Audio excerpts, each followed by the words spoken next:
የተከበራችሁ አድማጮቻችን ስርጭታችን እንደቀጠለ ነው። በድጋሚ መልካም በዓል። እንግዲህ ህዝበ እስራኤል የፔሳህ በዓልን እያከበረ ይገኛል። እንግዲህ በጦርነት ጥላ ስር ብንሆንም በያላችሁበት እንዴት እያሳለፋችሁት እንደሆነ እየደወላችሁ አሳትፉን። ያለውን ስሜት ሻያው የሰጠኝ እንግዲህ ያው እንኳን አደረሰን። ሶስታችን ወቅታዊ ዘገባ ለማድረስ በስቱዲዮ ላይ ሆነን እንግዲህ ያለውን ተጨባጭ ሁኔታ ለአድማጮች ለማድረስ ተገናኘንና መልካም የፋሲካ ዓመት በዓል አደረሰን። የከርሞ ሰው ይበለን። ምንም እንኳን በአንድ በኩል ደስታ የፋሲካ ዓመት በዓል ስናከብር ከዚህ ጎን ለጎን በጦርነት ላይ ነው የምንገኘውና እንኳን አደረሰን። ለማንኛውም እንግዲህ ጠንካራ ሁነን እንኳን ሰጠኝ ዘመነ እንኳን አደረሰ። እንኳን አብሮ አደረሰን። ላንተም ለወርቅነሽም ለአድማጮቻችንም መልካም የፋሲካ በዓል እንላለን። አዎ መልካም በዓል። አዎ እንዳብዬ እንግዲህ ካፋትኩና ባልደረባችን ወርቅነሽ ሸቴ ባንቺም የአዲስ የፋሲካ ዓመት በዓልን እንዴት ነው? ጥሩ ነው። ያው እንደ ሀገር ነው ጥሩ ነው። እያከበርን ነው። ጦርነት ላይ ነን። እንግዲህ እንደሚታወቀው የማስጠንቀቂያ ደወል ድምጽ ሲሰማ ደጀንዙ እንደሚያዘን እናደርጋለን። ባሉንም እያከበር ነው። ስራም እየሰራን ነው። እንደዛ ነው እያለፈ ያለው። የከርሞ ሰው ይበለን በእግዚአብሔር አምላክ። እንግዲህ እዚሁ ጋር በተያያዘ ወቅታዊ ዘገባችን ስንመለከተው ሰጠኝ ዘመነ ጦርነቱን እንሆ ዛሬ 37ኛ ቀኑን አስቆጠረ። በጦርነቱ የተገኙ ድሎችና በእስራኤል ላይ እየደረሰ ያለው ጉዳትም እንዴት ይታያል?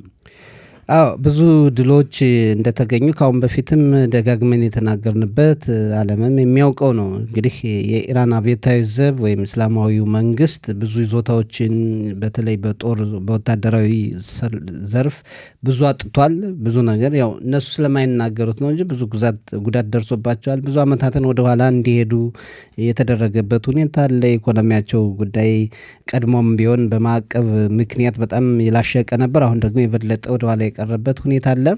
የእስራኤልም የአሜሪካም መከላከያ ሰራዊቶች በመተባበር የአብዮታዊ ዘብ ጦር ይዞታዎችን የሚሳኤል እና ድሮን ፋብሪካዎችን፣ ሚሳኤሎችን፣ ድሮኖችን ብዙ ቦታዎችን አጥቅተዋል። እንዲያም ሆኖ ግን እንደዛም ያው 47 ዓመታትን ያክል የተዘጋጁ ስለሆነ ወደ እስራኤል ሚሳኤሎችን፣ ድሮኖችን ያው ዝበላም እዚህ ሆኖ ይተኩሳሉ። በዛም ብዙ ነገር በእስራኤልም ያው የብዙ የንብረት የመጥፋት ጉዳይ አለ። በህይወትም ደረጃ ከ20 በላይ ሰዎች የሞቱበትን ሁኔታ እናስታውሳለን። እንዲሁም ደግሞ በአካል የቆሰሉ በመንፈስም የተጎዱ ለምጣኔ ሀብቱም ብዙ ችግር የደረሰበት በማህበራዊ ጉዳይም በስነ ልቦና የትምህርት ሁኔታም ተቋርጦ ያለበት የዕለት ከዕለት እንቅስቃሴ የቆመበት አሁን በዓሉን እንኳን በጦርነት ጥላ ስር ሁነን የምናከብርበት ሁኔታ የተፈጠረ ነው እና ድሎች ቢኖሩም የዛን ያክል ደግሞ ፈተናዎች አሉ። መርሳት የሌለብን ያለንበት ሁኔታ ጦርነት ነው። በሚሳኤል ነው እየተታኮስን ያለ ነው እና ብዙ ጉዳት ቢደርስም በንብረት ላይ የሚጠበቅ ነው። እንዲያውም እስራኤል የአየር መከላከያ ከዓለም በላይ የላቀ ሆኖ እየታየና ከ90 ከመቶ በላይ ሚሳኤሎችን ማክሸፍ መቻሉ ነው እንጂ ኢራን እንደምትተኩሰው ሰላማዊ ዜጎችን ሳትል የትምህርት ተቋማትን ሁሉንም ምንም ሳትመርጥ ነው የምትተኩስና ብዙ ጉዳት ታደርስ ነበር። ግን የእስራኤል የአየር መቃወሚያዎች የአሜሪካም ጨምሮ ብዙ እገዛ ያደረጉበት ሁኔታ አለ። እስራኤል ኢራን እንደምትተኩሰው አይነት ብትተኩስ ኑሮ በኢራን ምድር ምን ያክል ጥፋት ይደርስ ነበር። ከዚህ ወደዛ ሚሳኤል ቀጥታ የሚወነጨፍ ቢሆን ኑሮ ብዙ ጉዳት የሚደርስበትን ሁኔታ እናይ ነበር። ግን እስራኤል በተጠና መልኩ ሰላማዊ ዜጎች እንዳይጎዱ በማድረጉ ሁኔታ ከፍተኛ ልምድም እውቀቱም ስላላት ከአሜሪካ ጋር በመተባበር የአብዮታዊ ዘቡን የመንግስትን ይዞታዎች ብቻ ትኩረት አድርጋ ስለሆነ እነሱ ጉዳት ደርሶባቸዋል። በተቃራኒው በእኛ ላይም ጉዳት እያደረሱ ነው። ወርቅነሽ ሸቴ ይህን ላይ ጦርነቱን ነው 37 ቀን አስቆጠረና በዋናነት እንግዲህ የአየር ኃይሉ የእስራኤል አየር ኃይል የመካከለኛው ምስራቅን የአየር ተቆጣጥረዋል ይባላል እና አሁን ቅድም ሰጠኝ እንደገለጸው የኢራን አስተዳደር የኢራን መከላከያ ሰራዊትም ህፃናት፣ ሽማግሌ፣ ሴት ሳይለይ ነው በሮኬቶች የረጅም ርቀት ተምዘግዛጊ ሚሳይሎች እያጠቃን ያለነ። እንዴት ብሎ በአየር ላይ መቆጣጠሪያ አቅም ካላት እስራኤል የኢራን አስተዳደር አምባገነናዊ ስርዓተ መንግስት እንዴት ብሎ እያስተዳደረ ነው የሚል ጥያቄ ይነሳል በብዛት። እንዴት ትታያለህ? ሻያው ያነሳው ጥያቄ ልክ ነህ። ብዙዎች እየጠየቁት ምናልባት ግን መልስ ለማግኘት ጊዜ ሊወስድ ይችል ይሆናል። የኢራን አምባገነን መንግስት እንዴት ነው ኢራንን አሁን በዚህ ሁኔታ እያስተዳደረ ያለው? ልክ ነህ። እንግዲህ መልሱን ምናልባት በሂደት ምን ይሆናል በጊዜ ጉዳይ በጊዜ ሂደት።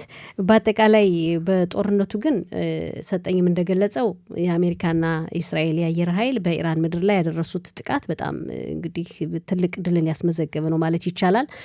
መሪዎች እንግዲህ ታላላቅ የኢራን መሪዎች በማይጠበቅ ሁኔታ በአጭር ጊዜ ውስጥ በአንድ ጊዜ ያን ያህል ቁጥር ያላቸው ከከፍተኛ መንፈሳዊ መሪ ጀምሮ መደምሰሳቸው ይሄ ለአሜሪካና ለእስራኤል ታላቅ ድል ነው። በጦርነቱ እንግዲህ የበላይነታቸውን ካስመዘገቡበት ካሳዩባቸው ዘመቻዎች መካከል አንዱ ነው። ሌላው በኢራን የመከላከያ ሰራዊት በተለያዩ ዘርፎች በባህር ኃይል፣ በአየር ኃይል፣ በጦር መሳሪያ ማምረቻ ፋብሪካዎች ላይ በአስተዳደሩ ታላላቅ ተቋማት ላይ የደረሰው ጥቃት ይሄ ጥቃት ሲያደርሱ እንግዲህ እስራኤልና የአሜሪካ የአየር ኃይሎች በኢራን ላይ ያለምንም ተቃውሞ በኢራን የአየር ሰማይ ላይ በነጻነት ነው እንግዲህ ኢራን መከላከያ የአየር መቃወሚያዋ ምን ያህል እንደነበረ ማየት ተችሏል። ምክንያቱም ኢራን ሀያል ሀገር ናት። በእርግጥማው ሀያል ናት። በርካታ የጦር መሳሪያዎችን እንግዲህ ይህ አስተዳደር በቆየበት በ47 ዓመታት ውስጥ ለጦርነት ለዚህ ዓላማ ነው ስትዘጋጅ ኖረችው።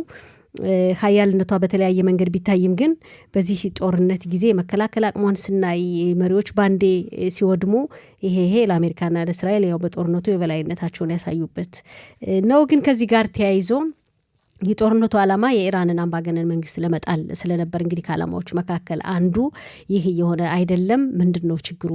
የጦርነቱ እውነትም ኢላማውን እያሳካ አይደለም ወይስ የኢራን ህዝብ ፍላጎት ምንድን ነው?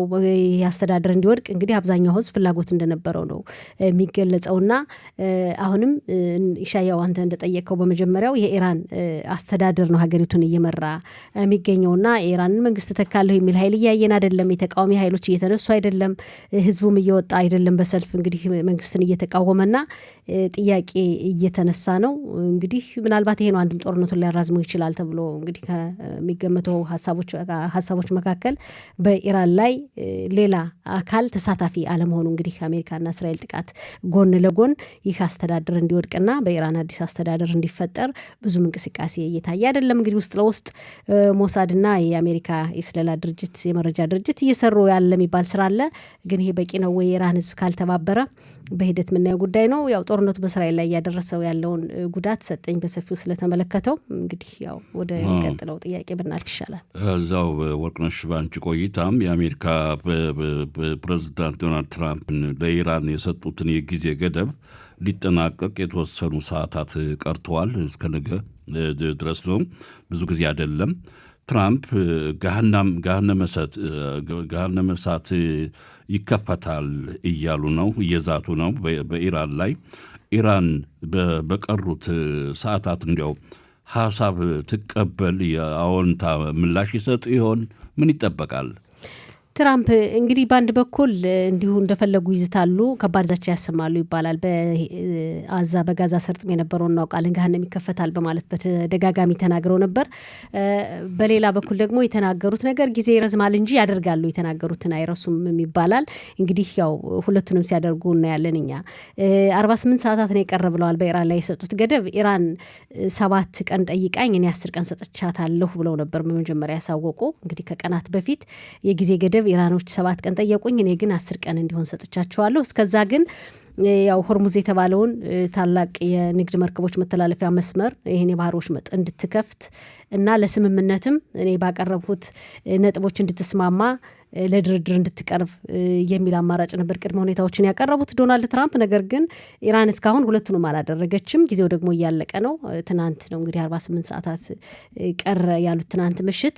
እንዳልከው ነገ ያልቃል እንግዲህ ጊዜ ገደብ።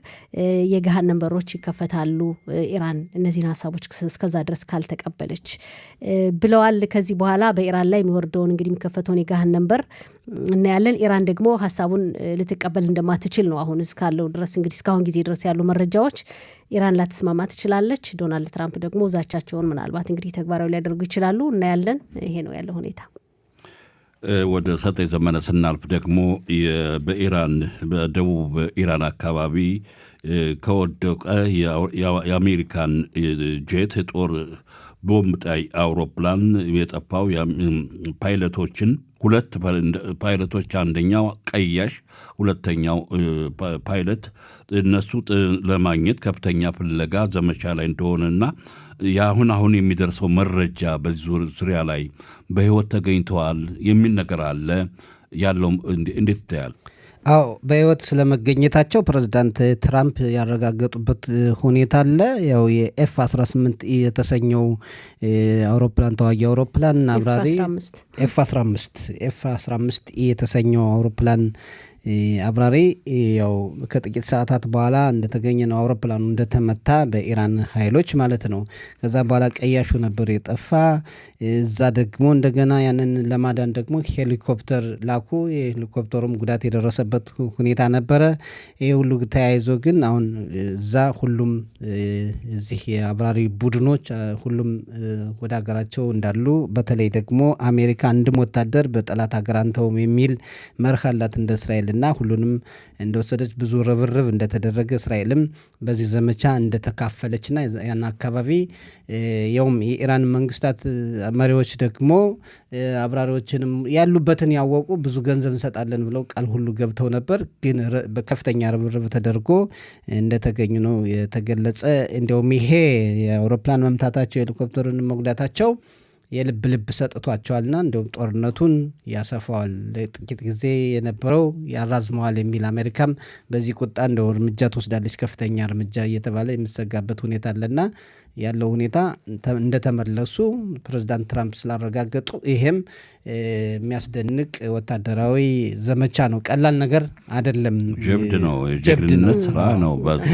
ኢራን እኮ ትልቅ ሰፊ ሀገር ናት። በደቡባዊ ክፍለ ሀገር ነው ተመትቶ የአሜሪካ ቦምብ ጣይ አውሮፕላን ወድቆ ተከስክሷል። አዎ እሱን ማግኘታቸው በጀግንነት ኢራኖቹ ሊደነቁ ይገባል ይናገራሉ። ግን ፓይላቶቹን አልያዟቸውም።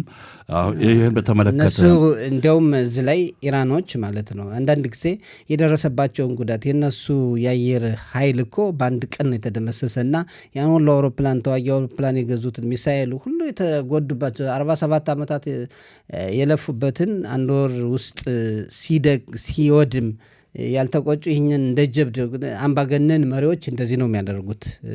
የደረሰውን ጉዳት ሳይሆን ያገኟትን ትንሽ የሆነች ነገር የማጋነን ሁኔታ አለና ዓለም ላይም የኢራን ሰዎች እንደዚህ ያደረጉ እየተባለ እየተጋነነ ይወራል። ግን እስካሁንስ በ36-37 ቀናት ውስጥ የወደመው ንብረት የወደመው አውሮፕላን የኢራንን የአየር ክልል እንደ ራሳቸው አየር ክልል ሲዘዋወሩበት እስራኤልና አሜሪካ ያንን ዓለም ተመልክቷል ወይ? አይም ሚዛኑ የዓለም የተዛባ ነው እና በጦርነት ውስጥ ደግሞ እንዲህ አይነት ነገር የሚገጥም ነው ለማለት ፈልጌ ነው። ወርቅነሽ በዚህ ላይ ባጭሩ በዚህ ላይ ያው በእርግጥ እንግዲህ ዓርብ ዕለት ነው ይሄ አውሮፕላን በኢራን አማካኝነት በኢራን ደቡብ ምዕራብ አቅጣጫ ተጠልፎ የወደቀው ኤፍ-15 ስትሪክ ኤጌል ይባላል። ፓይለቱ ወዳው ነው ማውጣት የተቻለ። ቀያሹ ግን ያው ጊዜ ሰዓታት ወስዷል። 36 ሰዓታት ያክል ነው ዘመቻው የተካሄደው፣ ፍለጋ የተካሄደው ይህን ቀያሽ ሁለተኛውን የቡድን አባል ለማግኘት በጣም ታሪካዊ ዘመቻ እንደሆነ ነው ዶናልድ ትራምፕ እንግዲህ ባሳለፍነው ሌሊት ባሰሙት መግለጫ በጣም ታሪካዊ ዘመቻ ነው። ሰጠኝ እንዳለው አንድም ወታደር በጠላት ምድር በጠላት ሀገር አይቀርም፣ አምጥተናቸዋል፣ ሁሉንም ቆስለዋል፣ ግን ምንም አይደለም፣ ያው ቁስሉ ይታከማል፣ ይድናል፣ በጥሩ ሁኔታ ነው ያለው ብለዋል። ዘመቻው በጣም ሰፊና ውስብስብ እንደነበረም ተናግረዋል፣ አልካዱም። ይሄን ቀያሽ ለማግኘት የተላኩ አውሮፕላኖች ኢራኖች ጎድተው እንደጣሏቸው ነው የተናገሩት። ከዛ በኋላ ደግሞ እንደገና ተጨማሪ 3 አውሮፕላን ተልኮ የወደቁትን አውሮፕላንም አውድሞ መረጃ እንዳይገኝ እሱን ማግኘት እንደተቻለ ነው የነገሩት። እንግዲህ የተናገሩት የአሜሪካ ልዩ ኮማንዶ የእግር ኃይል ለመጀመሪያ ጊዜ በኢራን ምድር የተሳተፈ አሁን ነው ብለዋል። እስካሁን ያው እግረኛ ሰራዊት እንዳልገባና ይህን ቀያሽ ፓይለት ለማግኘት ግን የአሜሪካ የእግረኛ ሰራዊት እንደተሳተፈ ልዩ ኮማንዶ ኃይል እንደተሳተፈ ተናግረዋል። በዚህ ዘመቻ እንግዲህ ዓርብ ዕለት አውሮፕላኑ እንደወደቀ እስራኤል መረጃ በማሰባሰብ ወዳው ያው ተሳትፎ እንደጀመረች ተገልጾ ነበር። አሁን በሚወጡ ዘገባዎች ደግሞ ይህን ታያስ ወይም ፓይለት ለማግኘት ቀያሽ ለማግኘት እስራኤል በዘመቻው ዋና ተሳታፊ እንደነበረች እየተገለጸ ነው። በአሜሪካ በኩል ስለዚህ ብዙም አልተናገሩም። ግን አሁን የሚወጡ መረጃዎች እስራኤልም በዚህ ዘመቻ ፓይለቱን በማግኘት ዘመቻ እንደተሳተፈች በሰፊው እየተነገረ ነው ያለ በእስራኤል መገናኛ አውታሮች። እንግዲህ አሜሪካ እጅግ ታሪካዊ ዘመቻ ነው በማለት ነው እየተናገሩ ያሉት። አዎ በነገራችን ላይ ወደ ቀጣዩ ወቅታዊ ዘገባ በእርግጥ አድማጮችን የመወያያ ጊዜም ያስፈልጋልና አዎ ባለፉት ቅርብ ሳምንታት ነው የእስራኤል አየር ኃይል ጦር ቦምብ ጣይ ጄት በኢራን ሰማይ ላይ በረራ በነበረበት ጊዜ አንድ የኢራን አውሮፕላን ደግሞ ለማጥቃት ሞክሮ ነበረ። ግን የእስራኤሉ አውሮፕላን ጀግና አውሮፕላን ደምስሶታል። እንግዲህ የአየር ኃይሉ የኢራን የአየር ኃይሉ እንደተደመሰሰ ነው። ግን አልፎ አልፎ አለ፣ ሁሉም ተደምሷል ማለት አይቻልም። ይህም ጀግናም የተሰራበትም ወቅት ነበር። አብራሪው በጀግንነት እንግዲህ ከአውሮፕላኑ ይልቅ አብራሪው ቢደነቅ ደግሞ ጥሩ ነው። ሻየ አሁን በነገራችን ላይ 37 ቀናትን ያክል እስራኤል ስትዋጋ በኢራን ምድር ምንም አይነት ጉዳት አልሰማንም በእስራኤል አየር ኃይል በኩልና ይህም በጣም የሚደነቅ ነገር ነው። ሲቀጥል ወርቅነሽ ጦርነቱን በመቋቋም የሚካሄደው ሰላማዊ ሰልፍ በቴል አቪቭ ከተማ አካባቢ ይህን በተመለከተ ጦርነት በመካሄድ ላይ እያለ ጦርነቱን በመቃወም ደግሞ ሰላማዊ ሰልፍ ማድረጉ ውዝግብ እንዳለው እንዴት ታያል? ይሄ ነገር እንግዲህ ያው ጦርነቱን በመቃወም በእስራኤል ለመጀመሪያ ጊዜ አይደለም። ትናንት ምሽትም ከትናንት በፊትም ባለፈው ሳምንት የተወሰኑ ተቃውሞ ሰልፍ ወጧል። የተወሰኑ ዜጎች ሄደ የደጀን ዙን መመሪያ በመቃወም እንደሆነ ነው የሚነገረው። ፖሊስ ሰልፉን ለመበተን ጥረት ያደርጋል። ግን የከፍተኛው ፍርድ ቤት በአጋጽ ፈቅዷል ሰልፉ እንዲካሄድ የሚባል ሁኔታ አለ። ይህን ደግሞ እስራኤል በርካታ ፖለቲከኞች እየተቃወሙት ይገኛል። በአጋጽ እንግዲህ ፖሊስ ካልፈቀደ የደጀን ዙ መመሪያ ካልፈቀደ ለምንድን ነው ከፍተኛው ፍርድ ቤት በአጋጽ ሰልፍ እንዲካሄድ የሚፈቅደው? በአጋጽ እንግዲህ የራሱ የሆነ ፖለቲካ ጥቅም ወይም አቋም አለው ማለት ነው የሚል ሀሳብ እያነሱ ናቸውና ኢታማር ቤን ግብር ሌሎችም የፖለቲከኞች የክነሴት አባላት ያው እንግዲህ ጦርነቱ የሚቃወም እስራኤል ዜጎች አሉ። ወጣውም ያው በሰልፍ እየገለጹ ነው አቋማቸውን። እዚህ ላይ ባጭሩ ነው የምጨምረው የእስራኤል የሃይማኖት መሪዎች ሊቃነ ራባናት ይህን ሰልፉን ፍርድ ቤት ፈቅዶ ግን በኮቴል ጸሎት እንዲፈቅድ አላደረገም በማለት በጣም በከፍተኛ ሁኔታ እየተቹ ነው። እንዲያውም የዚህ የከፍተኛው ፍርድ ቤት ሃይማኖትን ለመጉዳት ይጥራል ያሉበትን ብዙ እንዲያው ተገቢ ያልሆነ ከሃይማኖት አባቶች የማይጠበቅም ስድብ ቢጤ እንዲያውም የቀድሞው ሊቃነ ራባይ ይስሐቅ ዮሴፍ ምንድነው እስራኤልን የሚጠሉ ወንጀለኞች ፈጣሪ ያጥፋቸው ሁሉ ያሉበት ሁኔታ አለ። የአሁኑ ሊቃነ ራባይ ደግሞ ዳቪድ ላው የከፍተኛው ፍርድ ቤት ሃይማኖትን ለመጉዳት ይጥራል፣ ለሃይማኖተኛ ሰዎች ስሜት የላቸውም ዳኞቹ እያሉ የነቀፉበት ሁኔታ አለና ሰልፎቹ ያው እንግዲህ በዲሞክራሲያዊ ሀገር ሰልፍ ማድረግ አንዱን መቃወም መደገፍ ያለ ነው። ግን በዚህ ወቅት ህግ አለ፣ የፒኩድ አዋሬፍ የደጀን ዙ መመሪያ አለ። ያንን በመቃወም ሰልፍ ማድረግ ደግሞ ዞሮ ዞሮ ጉዳት ቢደርስ ለሀገሪቱ ነውና ያንን ማክበር አለ።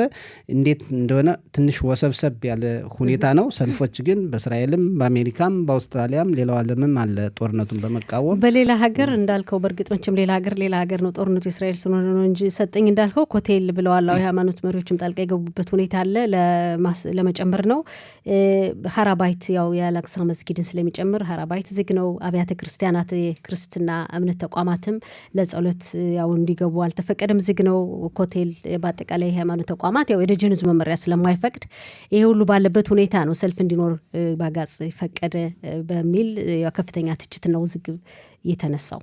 በጣም ውትድርና በአስቸኳይ ጊዜ በጦርነት ጊዜ በበላይነት የፒኩድ ኦሬፍ ማለት የደጀን እዝ ከጠቅላይ ፍርድ ቤት የበለጠ የነፍስ አድን መመሪያ የሚሰጥበት ጊዜ ስለሆነ በአንድ በኩል እንደዚህ አይነት የጠቅላይ ፍርድ ቤት ብያኔው በእውነት እንቆቅልሽ የሆነ ነገር ነው።